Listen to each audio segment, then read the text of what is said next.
ভারত বাংলাদেশের এই উত্তপ্ত পরিস্থিতির মধ্যে দিয়ে কার্যত যুদ্ধের প্রস্তুতি শুরু করে দিল ভারত। এবং আমি আপনাদের সামনে দেখাবো যে এই বাংলাদেশ ভারতের লাগোয়া সীমান্তে ইতিমধ্যেই গোপনে সেনাবাহিনী থেকে শুরু করে ব্রহ্মসের মতো মিসাইল পর্যন্ত সেখানে মোতায়েন করতে শুরু করে দিয়েছে ভারত। তবে হ্যাঁ, এটি একটি অসমর্থিত সূত্রে পাওয়া খবর। তার কারণ কিছুদিন আগেই আরএসএস প্রধান মোহন ভাগবত তিনি পশ্চিমবঙ্গে এসে একটা কথা বলেছিলেন, যেটা আপনাদের সামনে আগেও আমি শুনিয়েছিলাম। তিনি পরিষ্কারভাবে বলেছিলেন যে কেন্দ্রীয় সরকারের উচিত এই মুহূর্তে ব্যবস্থা নেওয়া, এবং তিনি এটাও বলেছিলেন হয়তো বা কেন্দ্রীয় সরকার ব্যবস্থা নিচ্ছে, সবটা তারা প্রকাশ্যেও আনতে পারে না। আর সেই তথ্যটা আজকে আপনাদের সামনে এনেছি, এবং এমন একদিনে এনেছি যেখানে কাকতালীয় হলেও ভারতের সিডিএস অনিল চৌহান তিনি একটা বক্তব্য বলেছেন। তিনি বলেছেন যে অপারেশন সিন্দুরের মতো শর্ট রেঞ্জের এই রকমের যে যুদ্ধের প্রিপারেশন, সেটা ভারতের হাই ইন্টেন্সিটি শর্ট ডিউরেশনের যুদ্ধের প্রিপারেশন, ভারতের প্রস্তুতি অবশ্যই নেওয়া শুরু হয়ে গিয়েছে এবং সেটা নেওয়া হচ্ছে বলে জানিয়েছেন সিডিএস অনিল চৌহান। এই দুয়ে দুয়ে চার করলেই আপনারা বুঝতে পারবেন যে বাংলাদেশে ক্রমবর্ধমান এই পরিস্থিতির মধ্যে নিশ্চিতভাবে ভারত নিজেদের প্রস্তুতি নিচ্ছে বটে। তবে একটা কথা প্রথম দিন থেকে যেটা আপনাদের সামনে আমি বলে আসছি, যে ভারত ছুঁচো মেরে হাত বন্ধ করার মতো প্রস্তুতি বা কখনো এই ভুল পদক্ষেপ নেবে না। এবং সেই কারণেই ভারত পরীক্ষা নিচ্ছে যে এই বাংলাদেশ কবে পাকিস্তানের ফাঁদে পা পড়ে এমন একটা ব্যবস্থা ভারতের বিরুদ্ধে যদি তারা নেয়, সেখানে ভারতের পক্ষে রিটালিয়েশন করাটা অনেক বেশি ইজি হয়ে যাবে, ঠিক যেমনটা অপারেশন সিন্দুরে হয়েছিল। আর আজকে যে তথ্যগুলো আপনাদের সামনে নিয়ে আমি হাজির হয়েছি তার প্রত্যেকটি প্রমাণ আপনাদের সামনে দেখাবো, এবং এটা দেখলেও আপনারা বুঝতে পারবেন যে ইতিমধ্যে হয়তো বা গোপনে, দেখুন আপনারা হয়তো অনেকেই বলবেন যে একটা রাজনৈতিক গরম গরম বক্তব্য প্রধানমন্ত্রী নরেন্দ্র মোদীর তরফ থেকে বলা হোক যে এই আমরা ব্রহ্মস মিসাইল এনে দিলাম। দেখুন, ভারত এটা পাকিস্তানের সঙ্গে করতে পারে, কিন্তু এই বাংলাদেশের মতো একটা দুর্বল দেশ, যাদের শিরদাঁড়াটা পর্যন্ত এখনো সোজা করতে পারেনি, যারা পাকিস্তান এবং চীনের ভরসাতে কার্যত এই জেহাদি কার্যকলাপ চালাচ্ছে, আমি প্রকাশ্যে শোনাবো যে পাকিস্তান বার্তা দিয়েছে বাংলাদেশকে যে আপনাদের সঙ্গে ভারত যদি কোনো রকমের ব্যবস্থা নেয়, আমরা সমস্ত যুদ্ধাস্ত্র দিয়ে আপনাদের সহযোগিতা করব। ঠিক এই জায়গায় দাঁড়িয়ে অত্যন্ত গুরুত্বপূর্ণ পদক্ষেপ নিচ্ছে ভারত, যেটা আজকে আপনাদের সামনে জানাবো। নমস্কার, welcome to simple as ABC. আপনাদের সকলকে স্বাগত জানিয়ে শুরু করছি অত্যন্ত গুরুত্বপূর্ণ একটি খবর। আমি প্রথমেই আপনাদের সামনে একটা ভিডিও দেখাই। এই ভিডিওটা হচ্ছে যে অনেকেই প্রশ্ন তুলছেন যে বাংলাদেশে এই দীপু দাসদের মতো হিন্দুদের ওপর এই ক্রমাগত আক্রমণের পরেও কেন ভারত এখনো পর্যন্ত বাংলাদেশকে পেঁয়াজ আলু রপ্তানি করে যাচ্ছে। সেই একটি ভিডিও আপনাদের সামনে দেখাবো। ট্রাক ভর্তি পেঁয়াজ আলু থেকে চাল শুরু করে ভারতের মাটি থেকে উৎপন্ন হওয়া শস্যগুলো এই বাংলাদেশে যাচ্ছে। জেহাদিরা তারা এই খাবারকে পুষ্ট হয়ে হিন্দুদের ওপর আক্রমণ করছে। অনেকেই দাবি তুলছে যে এইটা প্রথমে বন্ধ করা হোক। আমি ব্যাখ্যায় আসবো, তার আগে এই ভিডিওটা দেখিয়ে পর্বটা শুরু করছি, দেখে নিন।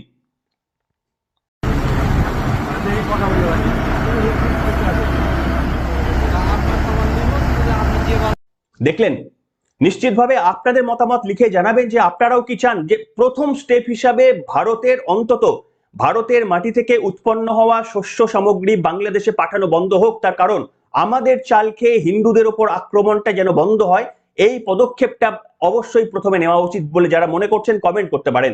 কিন্তু এখানে একটা ট্যাকটিক্যাল স্টেপস ভারত নিয়েছে। দেখুন, এটা তো খুব ইজি যে আপনি বন্ধ করে দিলেন, আপনি কূটনৈতিক সম্পর্ক ছিন্ন করে দিলেন, কিন্তু যেটা বুঝছেন না, যেটা আমাদের বুঝতে হবে যে এই ছোট একটা পদক্ষেপ নিয়ে বাংলাদেশ কি হবে, বড়জোর আরো বেশি ঋণ নেবে এবং আরো চড়া দামে অন্য দেশ থেকে তারা খাদ্য সামগ্রী আমদানি রপ্তানি করবে। তাদের খুব বেশি, তাদের অর্থনৈতিকভাবে ডেফিনেটলি বিপর্যয় নেমে আসবে, কিন্তু তারা কিছুটা সামাল দেবে। কিন্তু এতে চাইনা পাকিস্তানের মতো এই সমস্ত শত্রু দেশকে মানে তাদের নিজস্ব ভূমিটাকে এন্ট্রি করে দেওয়ার সুযোগ দেওয়া হচ্ছে। ভারত চাইছে সবসময় বাংলাদেশের কাছ থেকে প্রথম ভুলটা বাংলাদেশের কাছ থেকে আসুক। ভারত কোনোদিনই চায় না যে তারা প্রথমে আক্রমণ করবে। ঠিক যেমন অপারেশন সিন্দুর ভারত শুরু করেছিল পেহেলগাম অ্যাটাকের পর, ভারত চাইছে ভারতের বিরুদ্ধে কোন রকম একটা পদক্ষেপ যদি তারা নেয়, সেই কারণে ভারত চারদিক থেকে প্রস্তুত হয়ে রয়ে গিয়েছে। কিভাবে প্রস্তুত হয়ে রয়ে গিয়েছে এই একটা ভিডিও দেখালে আপনারা বুঝতে পারবেন যে India is actually preparing themselves to fight against Bangladesh, এবং সেই কারণে ব্রহ্মস মিসাইল থেকে যা যা প্রয়োজন সেটা সীমান্তে তারা নিয়ে গিয়েছে। এই ভিডিও অংশটা আপনারা একটু দেখুন, শুনে নিন। भारत ने 75 से ज्यादा फाइटर जेट्स सिलीगुड़ी कॉरिडोर यानी चिकन नेक के पास तैनात कर दिए हैं। ये वही 22 किलोमीटर का रास्ता है जो पूरे नॉर्थ ईस्ट को भारत से जोड़ता है। अगर ये रास्ता कटा तो नॉर्थ ईस्ट भी कट जाएगा। इसी बीच बांग्लादेश ने ग्रेटर बांग्लादेश का नया नक्शा जारी किया, जिसमें पश्चिम बंगाल, झारखंड, बिहार, उड़ीसा और पूरा नॉर्थ ईस्ट शामिल था। उधर सिलीगुड़ी कॉरिडोर से सिर्फ 80 किलोमीटर दूर चुम्बी वैली में चीन भी अपनी मौजूदगी बढ़ा रहा है। इसी हालात को देखते हुए NSA अजीत डोभाल की वो चेतावनी याद आती है कि एक गलती और ये 22 किलोमीटर की पट्टी 220 किलोमीटर वाइड हो जाएगी। इसीलिए भारत ने सिलीगुड़ी कॉरिडोर के पास ब्रह्मोस मिसाइलें, S-400 सिस्टम और 75 से ज्यादा फाइटर जेट्स तैनात कर दिए हैं और किशनगंज और पूर्णिया के आसपास नए एयरबेस भी बनाए जा रहे हैं। ये 22 किलोमीटर का रास्ता तय करता है नॉर्थ ईस्ट से भारत की यात्रा को। শুনলেন, বুঝতে পারছেন? এই তথ্যটা তো আর আপনাকে নরেন্দ্র মোদী কিংবা ভারতের মিলিটারি তো আপনাদের সামনে গিয়ে খুল্লাম খুলা বলে দিতে পারে না। কোনো একটা দেশের সামরিক পদক্ষেপ কি হবে সেটা এমনকি মানে কোনো সব এমপির পক্ষেও জানা সম্ভব নয়। তার কারণ এটা চূড়ান্ত গোপনীয়তার সঙ্গে করা হয় এই কারণে, তার কারণ শত্রুপক্ষ এর বেশি যে কোনো পদক্ষেপ পাল্টা পদক্ষেপের করার আগেই যেন ভারত মানে একটা মানে মারাত্মক চাল চালতে পারে, এই কারণে এটাকে গোপন ভাবে নিয়ে আসা হয়। তো যাই হোক, আমি আপনাদের সামনে ঠিক এইখানে অনেকগুলো জিনিস দেখাবো, কিন্তু দেখুন বাংলাদেশ ভারতের বিরুদ্ধে যে চিকেন স্নেকের কথা বলে যে চিকেন স্নেক তারা কেটে দেবে, মানে ভারতের নাকি চিকেন স্নেক দখল করে নিয়ে তারা আরো বিভিন্ন রকম মানে ওই কাংলুদের যে সমস্ত ভাষা কোন রকম লজিকের ওপর তারা ডিপেন্ড করে না। তো সেই রকম একটি বক্তব্য আগের দিনও শুনিয়েছিলাম যে তারা মানে একেবারেই ভারতবর্ষের কি নাকি দিল্লি, মহারাষ্ট্র, হ্যান ত্যান সব দখল করে নেবে। তো যাই হোক, 4 দিনে কলকাতাও তারা দখল করে নিয়েছিল, ইতিমধ্যেই নিতে যাচ্ছিল আর কি। তো ভারত এখানে একেবারেই কিন্তু হঠকারী কোনো সিদ্ধান্ত নেয়নি। যা হঠকারী সিদ্ধান্ত নিচ্ছে, আপনারা একটা খবর দেখুন যে বাংলাদেশ ইতিমধ্যেই তাদের আবারও ভারতের দূতাবাস থেকে তাদের কর্মীকে তলব করেছে। অর্থাৎ ক্রমাগত একটা মানে প্রতিহিংসা এবং ক্রমাগত একটা মানে ভারতের সঙ্গে বৈপরীত্য সম্পর্ক মেনটেন করার ক্রমাগত চেষ্টা কেন করছে জানেন? বাংলাদেশ কেন করছে জানেন? এর পেছনে স্পষ্টভাবে মদত রয়েছে চীন এবং পাকিস্তানের। আমি আপনাদের সামনে সেই তথ্য প্রমাণটা নিয়ে আসবো, পরে আপনাদের দেখাবো। CDS অনিল চৌহানও পর্যন্ত এ নিয়ে বিবৃতি দিয়েছে, আমি আপনাদের সামনে দেখাবো ভারতের সেনাপ্রধান কি বলেছে। কিন্তু তার আগে আমি দেখাবো পাকিস্তানের একজন মানে নেতা, যুব নেতাও হতে পারেন, তো তিনি পরিষ্কারভাবে বলছেন যে বাংলাদেশের ভয় পাওয়ার কিছু নেই। ভারত যদি বাংলাদেশের বিরুদ্ধে কোনো পদক্ষেপ নেয় তাহলে পাকিস্তান নাকি সমস্ত মিসাইলস এবং সমস্ত রকমের সাহায্য নিয়ে বাংলাদেশের কাছে এগিয়ে যাবে। এই বক্তব্যটা শুনুন, তার কারণ এর মধ্যেই লুকিয়ে রয়েছে বাংলাদেশে কোন সাহসে ভারতের বিরুদ্ধে এই সমস্ত কার্যকলাপ করার চেষ্টা তারা করছেন। তারা ভাবছেন যে পাকিস্তান নাকি তাদের পরমাণু অস্ত্র দিয়ে সাহায্য করবে। দেখুন, আমাদের কাছে একটা বিরাট সুযোগ। 1971 সালে ইন্দিরা গান্ধী যে ভুলটা করে গিয়েছিল সেই ভুলটা রেকটিফাই করার জন্য আমাদের কাছে এটা বেস্ট চান্স, কিন্তু সেই চান্সের জন্য আমাদের অপেক্ষা করতে হবে। তড়িঘড়ি আমরা কিছু সিদ্ধান্ত নিতে পারি না। এই বক্তব্যটা পাকিস্তানের একজন যুব নেতার কাছ থেকে আসা, এই বক্তব্যটা নিশ্চিতভাবে আপনারা মানে অবাক হবেন না, কিন্তু এটাই এক্সপেক্টেড, আপনারা বুঝতে পারবেন। শুনুন যে তারা বলছে যে সমস্ত সহযোগিতা তারা বাংলাদেশের জন্য বাড়িয়ে ইতিমধ্যেই রেখেছে। শুনুন। और मैं अपने बांग्लादेशी बहन भाइयों को कहना चाहता हूं कि हम आपके साथ खड़े हैं। पाकिस्तानी अवाम, पाकिस्तान और पाकिस्तानी अफवाज आपके साथ खड़ी है। अगर कोई माशी दबाव बांग्लादेश पे डालने की कोशिश करेगा या बांग्लादेश की खुद मुख्तारी पर अटैक करने की कोशिश करेगा तो पाकिस्तान की बाशऊर अवाम आपके साथ खड़ी होगी। अब मैं ब्राह्मण साम्राज्य को बड़ा एक क्लियर मैसेज देना चाहता हूं कि अगर अब किसी ने मैली निगाह उठा के बांग्लादेश की तरफ देखा ना, तो पाकिस्तानी अवाम, पाकिस्तानी अफवाज और हमारे मिसाइल आपसे दूर नहीं है। ऑपरेशन मार्का हक बुनियानुल मरसूस के अंदर जिस तरह हमने आपको नाकल चबवाए थे ना, वो दोबारा कर लेंगे, कोई बड़ी बात नहीं है। अब बांग्लादेश को तालीम, तिजारत, टेक्नोलॉजी और दिफा में पाकिस्तान के साथ अपने ताल्लुकात को फरोग देने की जरूरत है। और ये कोई नफरत का पैगाम नहीं है, ये किसी मुल्क के खिलाफ इत्तेहाद नहीं है, ये हमारा बुनियादी दिफाई हक है जिसकी हम बात करें। पाकिस्तान का बांग्लादेश के साथ ताल्लुक 1947 के अंदर जो ताल्लुक कायम हुआ था वो किसी एक फर्द के लिए नहीं था, ना वो किसी एक हुकूमत के लिए था, वो एक नजरिए के लिए था, एक सोच के लिए था और एक उसूल के ऊपर सारी स्ट्रगल थी और जो सारे मामला थे। तो मेरे भाई उस्मान हादी, आपने एक क्लियर मैसेज दे दिया और वो क्लियर मैसेज अपनी शहादत के बाद आपने ये दिया कि कौमें जो है वो गोलियों से नहीं खामोशी से गुलाम बनती है। अब पाकिस्तान, बांग्लादेश, ये जो अखंड भारत आइडियोलॉजी है, इसकी गुलामी को पूरे खिते के अंदर एक्सेप्ट नहीं करेगा इंशाल्लाह। দেখুন, আমি আপনাদের সামনে একটা কথা বলি, আপনারা যে কোনো গুগলে যাবেন, গুগলে গিয়ে আপনি ভারতের প্রতিরক্ষা খাতে ভারতের বরাদ্দ আর বাংলাদেশ, পাকিস্তান, শ্রীলঙ্কা, নেপাল, ভুটান এদের সবার মিলে মালদ্বীপ আরো 10টার আশপাশের ভারতের প্রতিবেশী যে সমস্ত রাষ্ট্রগুলো রয়েছে তাদের প্রতিরক্ষা বাজেট, সেটা আপনি কি করবেন, আপনি কিউমুলেটিভ করে নেবেন ওইগুলোর, দেখবেন যে ভারতের 1/3 পর্যন্ত তারা ডিচ করতে পারে। তাদের তাদের একেবারে কিউমুলেটিভ যে সামেশনটা আসবে সেটা ভারতের 1/3 আমাদের বাজেটের কাছে তারা দাঁড়াতে পারবে না। এটা থেকেই বোঝা যায় যে মানে এটা কোনো প্রশ্নই নেই যে মুখোমুখি যুদ্ধের কোনো প্রশ্নই মানে সেটাতে কোনো প্রশ্নই নেই, কারণ অপারেশন সিন্দুরে আমাদের সেই যোগ্যতা, পাকিস্তানের বুকে ক্ষতটা এখনো পর্যন্ত তাদের লেগে আছে, তাই তারা মানে করার কিছু নেই। কিন্তু আমরা শুধু অপেক্ষা করছি ভুলটা ওদের দিক থেকে আসুক। এটা কিন্তু আগেও যখন বাংলাদেশ ভারতের সঙ্গে সম্পর্ক উত্তপ্ত হয়েছিল, এই একই জিনিসের জন্য ভারত প্রতীক্ষায় রয়েছে। ভারত প্রতীক্ষায় রয়েছে 22শে ফেব্রুয়ারি বাংলাদেশে জেনারেল ইলেকশনের জন্য। তার কারণ একটা জেনারেল ইলেকশনের পর একটা সরকার তাদের মতামত নিয়ে ভারত তাদের পক্ষে বা বিপক্ষে দাঁড়াতে পারে। সিডিএস অনিল চৌহান এই বক্তব্যটি অনেক আগেই বলেছিলেন। একটা অন্তর্বর্তীকালীন সরকারের বিরুদ্ধে পদক্ষেপ নেওয়াটা এটা সমগ্র রাষ্ট্রপুঞ্জ বলুন, সমগ্র বিদেশের যে কোনো দেশের কাছে এটা ঠিক না। তার কারণ একটা ইন্টারিম গভর্নমেন্ট, তার বিরুদ্ধে আপনি পদক্ষেপ নিতে পারেন না। সেই জন্য ইন্ডিয়া অপেক্ষা করছে যে এই 22শে ফেব্রুয়ারি নাকি 12ই ফেব্রুয়ারি কখন একটা ইলেকশন, জেনারেল ইলেকশনের ডাক দেওয়া হয়েছে, সেই পর্যন্ত ভারত অপেক্ষা করতে যাচ্ছে, তারপর যা সিদ্ধান্ত নেবে। কিন্তু এরই মধ্যে সিডিএস অনিল চৌহান তিনি বলছেন যে আমাদের ভারতের প্রিপেয়ার হয়ে থাকা উচিত যে ওই অপারেশন সিন্দুরের মতো শর্ট ডিউরেশন কিন্তু হাই ইন্টেন্সিটির একটা যুদ্ধের জন্য নিজেদের প্রস্তুতি সেরে রাখা উচিত। কি বলছেন অনিল চৌহান? তার সঙ্গে কি ওই প্রথমে দেখা ভিডিওটা আপনারা মিল পাচ্ছেন যে ভারত কার্যত ভেতরে ভেতরে যুদ্ধের প্রস্তুতিটা শুরু করে দিয়েছে?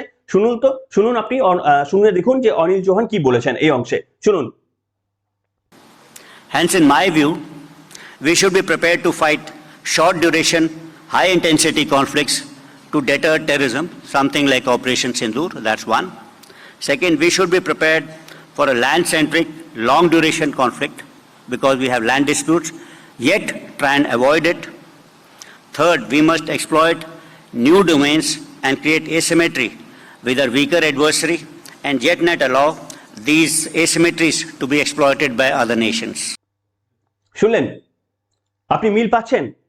তার কারণ আপনি এটা কখনো বুঝতে পারেন যে বাংলাদেশ পাকিস্তান ভারতের সঙ্গে যুদ্ধে 15 মিনিট বা আধ ঘন্টার বেশি দাঁড়াতে তারা পারেনি। তারা আমেরিকাকে ফোন করে তারা বলেছে যে ভাই থামাও, না হলে আমাদের পরমাণু অস্ত্র ব্যবহার করতে হবে, যেটা আমাদের জন্য ভালো না। আমরা যদি পরমাণু অস্ত্র ব্যবহার করি সেটা তো ভারতের যে এয়ার ডিফেন্স সিস্টেম সেটা তো আটকে দেবেই, উপরন্তু ভারতের কাছে যে পরমাণু অস্ত্র থাকবে সেটা যদি একটা দুটো পড়ে যায় আমাদের পুরো জায়গাটা শেষ হয়ে যাবে। সেই কারণেই আমেরিকার হস্তক্ষেপে তারা কার্যত ভারতের পায়ে পড়তে হয়েছিল তাদের। তাই ভারত এই শর্ট ডিউরেশন হাই ইন্টেন্সিটির ওয়ারের প্রিপারেশনের কথা বলেছেন সিডিএস অনিল চৌহান। অর্থাৎ আপনি বুঝতে পেরেছেন, ডিউরেশন শর্ট, ওই 15 মিনিটের একটা সার্জিক্যাল স্ট্রাইকের মতো যুদ্ধ কিংবা অপারেশন সিন্দুরের মতো একেবারে ভেতরের গভীরতম জায়গায় গিয়ে ঢুকে এসে যুদ্ধ করার মতো ভারত নিজেদের প্রিপারেশনটা শুরু করে দিয়েছে। সেই কারণে গোপনে যেখানে যেখানে ভারতের অন্যতম সেরা, এদের জন্য মানে এই আশপাশের দেশকে আঘাত করার জন্য অন্যতম সেরা অস্ত্র ব্রহ্মস ক্ষেপণাস্ত্র নাকি, সেগুলোকে ইনস্টল এবং ডিপ্লয় করতে ইতিমধ্যেই ভারত শুরু করে দিয়েছে। এটা কিন্তু যুদ্ধের প্রস্তুতি, কিন্তু এটা শর্ট টার্মের জন্য না, মানে কালকেই এরকম কোনো সিচুয়েশন হবে না। যদি পরিস্থিতির অবনতি হয় তাহলে যেন ভারতকে প্রিপারেশন নিয়ে রাখার আর প্রয়োজন না হয়, মানে ভারত এমনিতেই প্রিপেয়ার। এই জায়গায় দাঁড়িয়ে আপনাদের সামনে আমি একটা অংশ দেখাবো। এই যে যেটা আপনাদের সামনে আমি বলছিলাম যে এই চিকেন স্নেকের কথা বলা হয়, একেবারে বাংলাদেশের আবাল বৃদ্ধা বনিতা তারা ভাবে যে চিকেন স্নেকে তারা নাকি একেবারেই মানে খুব সহজেই ভারতের ওই চিকেন স্নেকের মধ্যে দিয়ে তারা ভারতকে আক্রমণ করতে পারবে। দেখুন আমি একটা আপনাদের সামনে বলি, যদিও ভারতের একটা মূল ভূখণ্ডকেও আমি তর্কের খাতিরে বলছি, সেটাকে দখল করা যদিও সম্ভব, চিকেন স্নেককে দখল করা কোনোভাবেই বা ওখানে আক্রমণ করা কোনোভাবেই সম্ভব নয়। তার কারণ হচ্ছে ভারত সেখানটাই অত্যন্ত সংবেদনশীল। আপনি অন্য জায়গায় যদি আঘাত করেন তাহলে একটা আঘাতে আপনি ভারত একটা প্রত্যাঘাত করবে। আপনি যদি চিকেন স্নেকে ভুলেও তাকান, আপনি যদি চিকেন স্নেকে একটা যদি পতাকাও ফাটার চেষ্টা করেন, একটা ড্রোনও যদি উড়িয়ে দেখাতে পারেন, তাহলে যে প্রত্যাঘাতটা ভারত করবে না সেটা আপনারা সহ্য করতে পারবেন না। ঠিক এই জায়গায় দাঁড়িয়ে আমি বাংলাদেশের ম্যাপটা আপনাদের সামনে দেখাচ্ছি। বাংলাদেশের একেবারে দক্ষিণে বে অফ বেঙ্গল, বঙ্গোপসাগরে আপনি যদি দেখেন যে বাংলাদেশের সাউথ ইস্ট যে অংশটা রয়েছে সেখানে দেখুন চট্টগ্রাম একটা বিরাট অংশ, কার্যত বাংলাদেশের 1/5 বললেও কম হয় না। কার্যত মানে ভূখণ্ডের এরিয়া অনুযায়ী মোটামুটি 1/5 বা 1/6 চট্টগ্রাম, একটা বিরাট এরিয়া জুড়ে। সেই জায়গাটা কিন্তু ভারতের সেভেন সিস্টারের সঙ্গে মাত্র 29 কিলোমিটার একটা সরু চিকেন স্নেক রয়ে গিয়েছে। অর্থাৎ ভারতের যে চিকেন স্নেক নিয়ে তারা কথা বলে তার থেকে অনেক বেশি এটা ভালনারেবল। সেই কারণে এই জায়গাটা বাংলাদেশ টিকিয়ে রাখতে পারবে তো? এই জায়গাটাকে মানে বাংলাদেশ যদি ভুলেও কোনো রকমের মানে ওই পাকিস্তানের সাহায্য পেয়ে যদি তারা ভাবে ভারতের বিরুদ্ধে মুখোমুখি সংঘর্ষে এই কথাটা যদি ভুলেও তারা চিন্তা করে, নিজেদের যে চিকেন স্নেক রয়ে গিয়েছে ইস্ট ওয়েস্ট কর্নারের দিকে চিটগাঁও বা চট্টগ্রাম, সেখানে যে একটা সরু চিকেন নেক আপনাদের ম্যাপে দেখাচ্ছি 29 কিলোমিটার, এটা ভারতের পক্ষে আদায় করা কি কোনো ডিফিকাল্ট ব্যাপার? এটা শুধুমাত্র ভারত করতে পারছে না, তার কারণ এটা বৈদেশিক একটা চাপ আসবে, বৈদেশিক কূটনৈতিক চাপ আসবে। কিন্তু আক্রমণটা যদি প্রথমে বাংলাদেশ থেকে আসে তাহলে আমাদের প্রবলেমটা সলভ হয়ে যাবে। কোন প্রবলেম? না, আমাদের এই যে সরু চিকেন নেক্সের যে বর্ডার রয়েছে, আমাদের জলপথেই বলুন কিংবা স্থলপথে বলুন, ওই মাত্র শিলিগুড়ি করিডোর দিয়ে শুধুমাত্র ওই 7 স্টেটকে আমরা অ্যাক্সেস করতে পারি, সেই প্রবলেমটা পর্যন্ত সলভ হয়ে যাবে। তার কারণ আমরা ওই কলকাতা থেকে বে অফ বেঙ্গল দিয়ে আমরা খুব ইজিলি আমরা সেভেন সিস্টারকে অ্যাক্সেস করতে পারবো যদি এই চট্টগ্রামকে বাংলাদেশ থেকে আমরা আলাদা করে দিতে পারি। মানে এটা হাইপোথেটিক্যালি বলছি, আমার মনে হয় না যে ভারত এটা প্ল্যান করছে, কিন্তু মানে সুযোগটা আমাদের দিয়ে দেবে কিন্তু বাংলাদেশ এবং পাকিস্তান। ওই 1971 সালের মতো যদি কোনো যুদ্ধের পরিস্থিতি বা এই আমি বলবো এটা একটা অপরচুনিটি, ভারতের কাছে একটা বিশাল অপরচুনিটি। কংগ্রেস তো ভুলের পর ভুল করে গিয়েছে, আমাদের দেশটাকে যা সর্বনাশ করার তো তারা করে গিয়েছে। ওই কংগ্রেস ডেফিনেটলি ইন্দিরা গান্ধীর ওই মুহূর্তে পদক্ষেপ অনেকগুলো, সে অনেক আলোচনা করেছি আপনাদের সামনে, সিমলা চুক্তি নিয়ে অনেক কিছু বলেছি। মানে এইভাবে লৌহ আয়রন উম্যান যিনি সত্যি সত্যি বাংলাদেশকে আমেরিকার সাহায্য ছাড়াই কাঁপিয়ে দিয়েছিলেন, সেটাও যেমন সত্যি, তেমনি সিমলা চুক্তিতে কোন অঘোষিত কারণে পাকিস্তানকে একেবারেই ছেড়ে দিলেন জায়গা, কেন পাকিস্তানের সঙ্গে মানে তারা সমঝোতাপত্র সাইন করে নিলেন, সেই প্রশ্নের উত্তর অধরা। কিন্তু এই মুহূর্তে গভর্নমেন্টে কিন্তু কংগ্রেস নেই, তাই সেই কারণে বাংলাদেশের একটা ভুলের অপেক্ষায় রয়েছে গোটা দেশবাসী, এবং সেই ভুলটা বাংলাদেশ যদি করে তাহলে নিশ্চিতভাবে আমাদের জন্য এটা অত্যন্ত সুগম হয়ে যায়। বাংলাদেশের মানে আমাদের এই চিকেন স্নেকের প্রবলেমটা সলভ করা আমাদের জন্য অত্যন্ত সুগম হয়ে যায়। তাই আমি নিশ্চিতভাবে বলবো জেহাদিদের বাংলাদেশের, যে আপনাদের জেহাদি কার্যকলাপ যেমনটা করছেন আরো কিছুটা বাড়ান, পারলে দু একটা পটাকা ফেলার চেষ্টা করুন, সেটা আমাদেরকে অনেক বেশি মানে আপনাদের বিরুদ্ধে পদক্ষেপ নিতে ভারতের সরকারের ডিসিশন নেওয়াটা ইজি হয়ে যাবে। তার কারণ বিদেশের বা অন্যান্য সমস্ত দেশের কাছে কূটনৈতিকভাবে ভারত ব্যাখ্যা দেওয়ার সুযোগ পাবে যে ভাই অ্যাটাক ওরা করেছিল, আমি তো শুধু প্রত্যাঘাত করেছি। যাই হোক, একেবারেই পর্বের শেষে এসে আপনাদের যে বক্তব্যটা শোনাবো সেটা হচ্ছে শেখ হাসিনা ভারতের মধ্যে রয়েছেন, একেবারেই সেখান থেকে তিনি বার্তা দিয়েছেন যে এই দীপু দাসের মতো মানুষকে তারা যেভাবে হত্যা করলো, এই হত্যার পেছনে তিনি তীব্র নিন্দা করেছেন। অন্তত বাংলাদেশের কেউ কেউ তো রয়ে গিয়েছেন, এই কারণেই তো শেখ হাসিনার সময়ে কোনো জেহাদি কার্যকলাপ মাথাচাড়া দিয়ে উঠতে পারেনি। আর তিনি আজকে ভারতে রয়েছেন, কিন্তু ভারত থেকেও এই বার্তাটা দিয়েছেন যে এই দীপু দাসের হত্যার বদলা একদিন হবে, কিন্তু তিনি সময় ধরতে বলেছেন। এই অংশে প্রাক্তন প্রধানমন্ত্রী, বাংলাদেশের প্রাক্তন প্রধানমন্ত্রী বক্তব্যটা শোনাবো, শুনুন। যে দীপক দাস তাকে মিথ্যা অপবাদ দিয়ে নবীজি সম্পর্কে নাকি কটূক্তি করেছে, তার কোনো আজ পর্যন্ত কোনো দৃষ্টান্ত দেখাতে পারলো না, কোনো প্রমাণ দেখাতে পারলো না, কিন্তু তাকে ধরে এমন ভাবে অত্যাচার করলো, এমন ভাবে মারলো, শুধু পিঠে পিঠে মারলো তাই না, পা বেঁধে রেখে আবার আগুন দিয়ে পোড়ালো। এরা কি মানুষ? ওদের চেহারাটা মানুষ দেখলো যে এরা কত বিভৎস, কত জঘন্য, কত নোংরামি। কোথার দিকে এই দানবরা আসছে বাংলাদেশে, কাদেরকে খাওয়া পড়া মানুষ করলাম, সেটাই আমার এখন চিন্তা। খুবই কষ্টদায়ক, আমার সান্ত্বনা দেওয়ার ভাষা নাই, কিন্তু আমরা বুঝি, আর কেউ বুঝি না বুঝি আমি বুঝি। স্বজন হারা বেদনা, আর বাবার সামনে ছেলে আর বাবা ছেলের লাশ উঠাবে, এটা তো কেউ কোনো বাবা চায় না, কোনো বাবা চায় না। আপনি ধৈর্য ধরেন, আর কি বলবো। আসি, বেঁচে যখন গেছি, যত দূরেই থেকে আমি আছি আপনাদের সাথে, আপনাদের পাশেই আছি, আর এর বিচার হবে ইনশাল্লাহ। এটুকু খালি ধৈর্য ধরেন, বিচার হবে। শুনলেন এই ভদ্র মহিলা যিনি প্রধানমন্ত্রী ছিলেন, এর সম্পর্কে আমাদের টিভি চ্যানেলগুলো পর্যন্ত একদা বাংলাদেশের ওই জুলাই আন্দোলন নিয়ে অনেক কটু কথা বলেছে। আপনাদের ফেভারিট চ্যানেলগুলো রাত 8টা থেকে ঘন্টাখানেকে বসে যান, তাদের যদি ওই সময়কার যদি চালান, দেখবেন যে এই কিভাবে এই আওয়ামী লীগের প্রধান নেত্রী ছিলেন, এনার বিরুদ্ধে মানে কিভাবে এনার বিরুদ্ধে পর্যন্ত বক্তব্য রেখেছিলেন। কিন্তু আজকে দেখুন আজকে বাংলাদেশ যে এইভাবে জ্বলছে সেটাকে টানতে গিয়ে এই সমস্ত মিডিয়ারা ভারতে নাকি এসআইআর নিয়ে মুসলমানদের তাড়িয়ে দেওয়া হবে বা বাংলাদেশদের পুশব্যাক করা হবে তার সঙ্গে কম্পেয়ার করছে। এই ধরনের ধান্দাবাজি মিডিয়া চ্যানেলগুলো যতক্ষণ না পর্যন্ত আপনারা মানে আপনাদের বাংলাদেশের মধ্যে তো আমরা তো অগণতান্ত্রিক নয় যে আমরা মানে ভাবতেও পারি কল্পনাও করতে পারি যে এদের বিরুদ্ধে ব্যবস্থা নেওয়ার, কিন্তু আমাদের বক্তব্য হচ্ছে এদের মানে গ্রহণযোগ্যতাটাকে কমিয়ে দিন।